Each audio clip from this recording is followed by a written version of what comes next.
For the American Council on Science and Health, I'm Anna Dulosky. Unless you avoid sweetened products altogether, chances are you've probably had sugar and artificial sweeteners.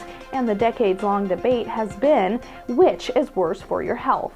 Some studies have found a link between the increased consumption of sugar and the obesity epidemic in the U.S., but the link doesn't hold true for artificial sweeteners like aspartame. And yet one of the most tested food additives in the U.S., if not the world, has been pegged the poster child of harmful chemicals. But the attacks are not based on sound science.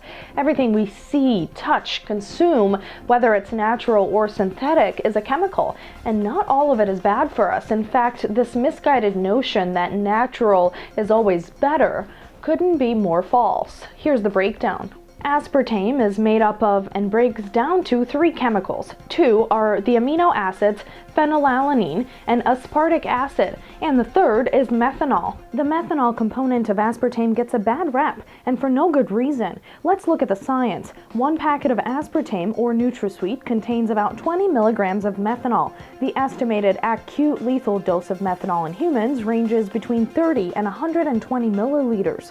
That means you'd have to consume between 1,900 and 7,600 packets of aspartame at once to reach the dangerous levels of methanol. And who has that kind of time? That 16th century saying the dose makes the poison, that's relevant.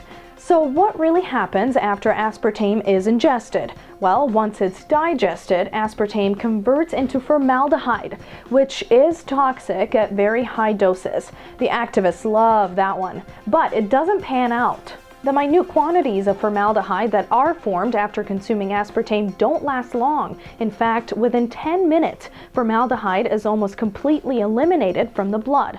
And if a little is left, so what? Humans and animals biochemically synthesize small quantities of formaldehyde, so it's not something your body can't handle. And if you need more convincing, just look at the fruits and vegetables that contain formaldehyde: apples, bananas, pears, and cauliflower. And the reason formaldehyde is not harmful in those fruits is the same reason it's not harmful in soda.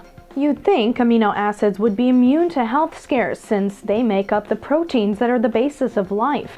But you'd be wrong. Both phenylalanine and aspartic acid come with their own set of scares, and they're all unfounded. If the chemicals were toxic, you'd better toss out your bananas, milk, and tomato juice. All three have much higher amounts of aspartic acid than 8 ounces of Diet Coke.